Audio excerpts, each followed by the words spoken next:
हे भगवान, आज तो कितना भयानक तूफान आया है। यदि इसी प्रकार बारिश होती रही तो मेरी सारी फसल नष्ट हो जाएगी। गोपाल एक बहुत ही सच्चा और ईमानदार व्यक्ति था। वह अपने बूढ़े माता पिता के साथ रहता था। पूरी रात जोर जोर से बारिश होती रहती है।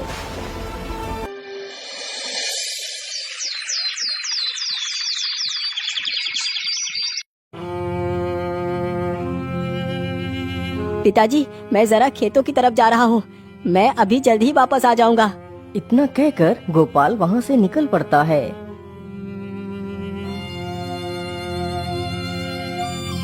गोपाल चलते चलते जल्दी ही अपने खेत के पास पहुँच जाता है तो देखता है उसकी सारी फसल नष्ट हो चुकी है।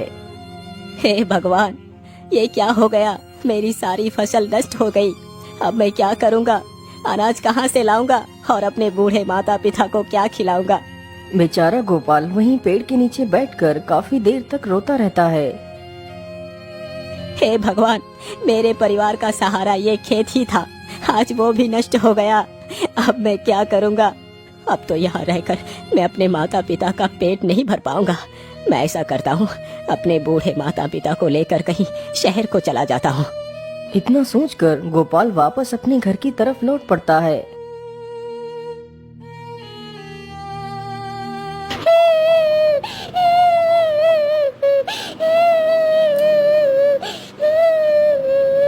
अरे, ये आवाज किसकी है?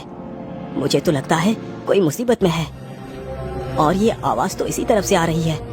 चलो चलकर देखता हूँ। गोपाल जल्दी ही उसी तरफ जाता है जिस ओर से वह आवाज आ रही थी।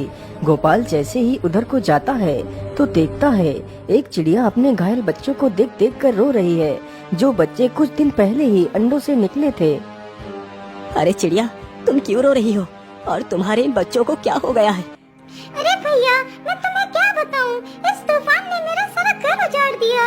अभी कुछ दिन पहले ही मेरे बच्चों ने जन्म लिया था। उनके शरीर पर कभी ठीक से पंख भी नहीं निकल पाए थे और आज ही उस जालिम तूफान ने मेरे बच्चों को घायल कर दिया। अरे चिड़िया, तुम दुखी मत हो, मैं तुम्हारी मदद कर देता हूँ। मैं तुम्हारे बच्चे को दवाई लगा देता हूँ तो तुम्हारे बच्चे जल्दी ही ठीक हो जाएंगे और मैं तुम्हारा घोंसला भी इस पेड़ पर रख देता हूँ। गोपाल की यह बात सुनकर चिड़िया थोड़ी सी राहत की सांस लेती है। गोपाल जल्दी से जाता है और दवाई की कुछ पत्तियां तोड़ कर लाता है और जल्दी ही उन घायल बच्चों के घाव पर लगा देता है। फिर वह जल्दी से चिड़िया का घोंसला जमीन से उठाता है और पेड़ पर रख देता है और बारी बारी से उसके दोनों बच्चों को घोंसले में बैठा देता है। यह देखकर चिड़िया खुश हो जाती है। हे दयालु इंसान, तुमने मेरे परिवार को मरने से बचा लिया। तुम मेरे लिए भगवान से कम नहीं हो। मैं तुम्हारा ये उपकार कभी नहीं भूलूंगी। अच्छा चिड़िया, अब मैं चलता हूँ। अरे रुको भैया, तुमने मेरी मुसीबत का निवारण तो कर दिया, लेकिन मैं देख रही हूँ कि तुम्हारा मुख उदासी से भरा हुआ है। क्या बात है भैया? अरे चिड़िया, जिस प्रकार इस जालिम तूफान ने तुम्हें कष्ट दिया है उसी प्रकार उसने मुझे भी पीड़ा दी है। आज रात मेरे खेत की सारी फसल नष्ट हो गई है। उस फसल से ही मेरी सारी उम्मीदें थी और अब वो फसल भी नष्ट हो चुकी है। अब मैं क्या करूँगा? खाना कहाँ से लाऊंगा और अपने बूढ़े माता पिता को क्या खिलाऊंगा? मेरे पास खेती के अलावा दूसरा कोई साधन भी नहीं है। अब तुम ही बताओ चिड़िया, मैं क्या करूँ? अरे भाई, आप दुखी न हो। आपने मेरी इतनी मदद की है, इसलिए मैं आपकी मदद करना चाहती हूँ। मैं तुम्हें एक खजाने का रास्ता बताती हूँ, जिससे तुम्हारी गरीबी हमेशा के लिए खत्म हो जाएगी। लेकिन चिड़िया, वो खजाना है कहाँ? वह खजाना तुम्हें देवगिरी की पहाड़ियों में मिलेगा, लेकिन याद रखना, उस खजाने को देखकर यदि तुमने ज्यादा लालच दिखाया तो तुम्हें वह खजाना प्राप्त नहीं हो पाएगा। ठीक है चिड़िया, मैं तुम्हारी बात को याद रखूंगा। अच्छा, मैं चलता हूँ। इतना बोलकर गोपाल खजाने की तलाश में निकल पड़ता है।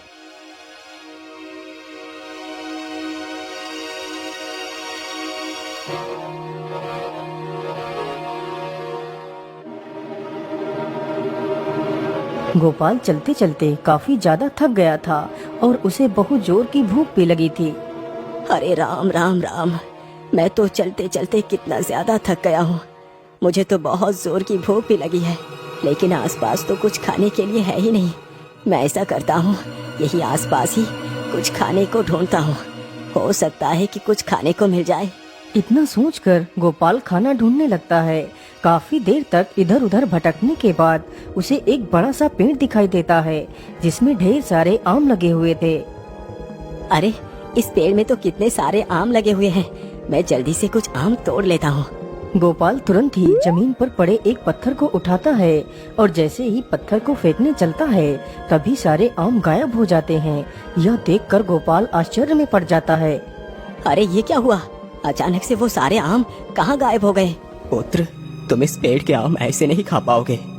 अरे ये किसकी आवाज है, आसपास तो कोई भी नहीं दिखाई दे रहा। पुत्र, मैं तो तुम्हारे सामने ही खड़ा हूँ, मैं एक पेड़ हूँ। लेकिन क्यों पेड़, मैं तुम्हारे फल क्यों नहीं खा सकता। बेटा, इंसानों ने हम पेड़ों को बहुत कष्ट दिया है। हमने इंसानों के लिए क्या कुछ नहीं किया, उन्हें अपने स्वादिष्ट फल खिलाए। हम खुद धूप में तड़पते रहे, लेकिन तुम इंसानों को अपने छाया में बिठाया।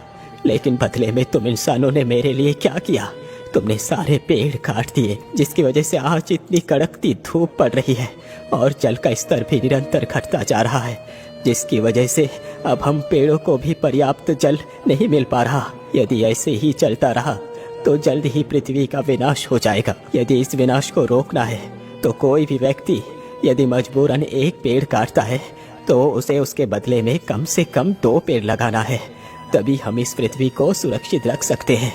लेकिन पेड़, मैं इसके लिए क्या कर सकता हूँ।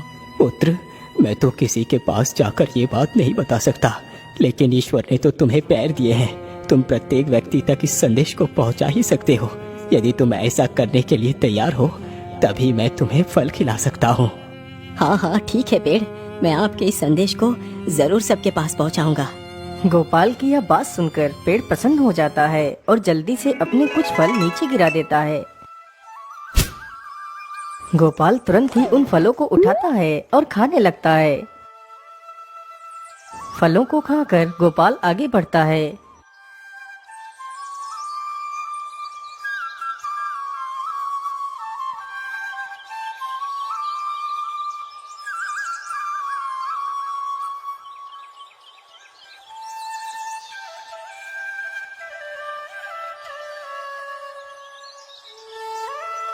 अरे बाप रे बाप, कितनी जोर की धूप पड़ रही है। इस धूप में तो चलना कितना मुश्किल हो रहा है और मुझे प्यास भी लगी है, लेकिन नदी तो पास में ही है।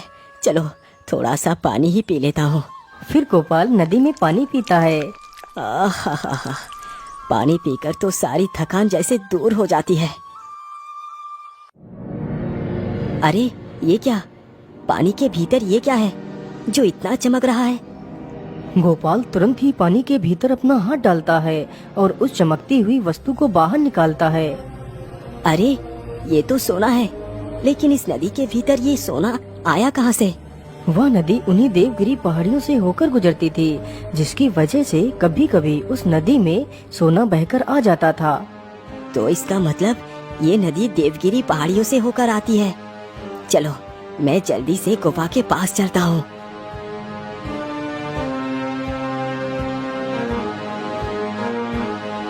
गोपाल चलते चलते जल्दी ही देवगिरी की पहाड़ियों में पहुंच जाता है।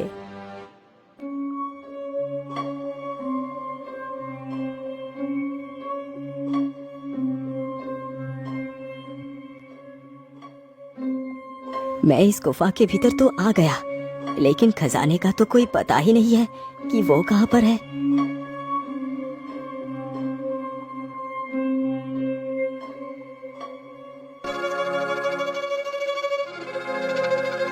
अरे ये क्या, इस पत्थर के नीचे से ये पानी कहाँ से आ रहा है। कहीं इस पत्थर के पीछे ही तो वो खजाना नहीं छुपा है। चलो इस पत्थर को ही हटाकर देखता हूँ।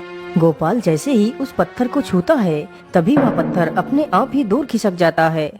अरे ये क्या, ये पत्थर तो मेरे छूते ही दूर हो गया। गोपाल जल्दी से उस दरवाजे के अंदर चला जाता है तो देखता है गुफा के अंदर हर तरफ सोना ही सोना पड़ा हुआ था।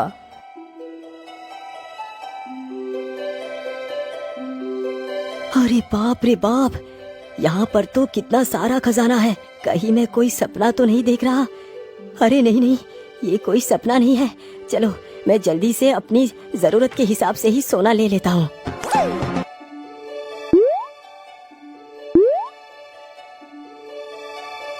गोपाल जल्दी से एक पोटली भरकर सोना ले लेता है। हाँ हाँ, इतना सोना मेरे जीवन के लिए पर्याप्त है। इतना कहकर गोपाल खजाने की पोटली को अपने सिर पर रखता है और वहाँ से निकल पड़ता है।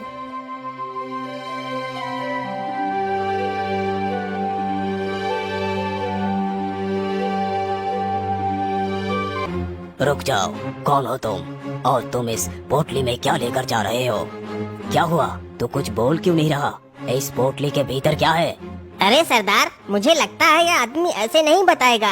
इसकी पोटली को छीनकर हम खुद ही देख लेते हैं कि इसकी पोटली के भीतर क्या है। हाँ हाँ जालिम सिंह, तुम इसकी पोटली को छीन कर ले आओ।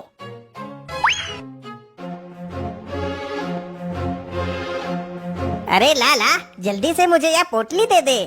बेचारा गोपाल डर जाता है और उस पोटली को उस डाकू को दे देता है। डाकू जैसे ही उस पोटली को खोलकर देखता है तो उसमें ढेर सारा सोना होता है। अरे वाह, इसमें तो सोना है। अरे युवक, तुम्हें ये सोना कहाँ से मिला? जल्दी से बताओ।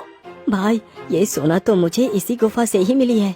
वहाँ पर तो ढेर सारा सोना पड़ा है। मैंने अपनी जरूरत के हिसाब से ही सोना लिया है। क्या कहा?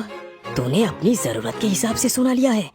हम लोग जिस सोने को इतने वर्षों से ढूंढ रहे थे, वो सोना तुझे मिला है? हाँ हाँ भाई, वो सोना मुझे ही मिला है। तो फिर चल जल्दी से मेरे साथ और बता मुझे वो सोना कहाँ पर है, नहीं तो हम तुम्हें मारकर इसी गुफा में दफना देंगे। ठीक है भाई, आप मुझे कुछ मत करना, मैं आपको उसी खजाने के पास ले चलता हूँ। इतना कहकर गोपाल डाकुओं के आगे आगे चलने लगता है और जल्दी ही उस बड़े से पत्थर के पास जाकर रुक जाता है। क्या हुआ? तू यहीं पर क्यों रुक गया? यहाँ पर तो कोई भी सोना नहीं है। अरे भाई, इस पत्थर के पीछे ही तो वो खजाना छुपा हुआ है। क्या इस पत्थर के पीछे वो खजाना है? लेकिन इस पत्थर के पीछे तू गया कैसे? भैया, मैं इस पत्थर को हटाकर इसके अंदर गया था। अरे दोस्त, तू मुझे मूर्ख बना रहा है कि तूने अकेले ही इस पत्थर को हटा दिया, जबकि हम सारे लोग मिलकर भी इस पत्थर को तिल भर भी नहीं हिला सके, और तूने इस पत्थर को अकेले ही हटा दिया। नहीं भाई, मैं झूठ नहीं बोल रहा, मैंने सचमुच इस पत्थर को हटाया था और इसके अंदर गया था। यदि ऐसी बात है तो फिर तू मेरे सामने ही इस पत्थर को हटा, जरा मैं भी तो देखूं कि तूने अकेले ही इस पत्थर को कैसे हटा दिया। ठीक है भाई, मैं अभी इस पत्थर को हटाता हूँ। इतना कहकर गोपाल जैसे ही उस पत्थर को छूता है तो वह पत्थर फिर से अपने आप ही दूर खिसक जाता है। पत्थर के दूर खिसकते ही गुफा का सारा खजाना साफ साफ दिखाई देने लगता है। खजाना देखकर तो तीनों डाकू पागल ही हो जाते हैं। वह अपने हाथ में पकड़ी हुई उस सोने की पोटली को वहीं पर छोड़ देते हैं और उस ढेर सारे खजाने की तरफ भागते हैं और गुफा के भीतर घुस जाते हैं।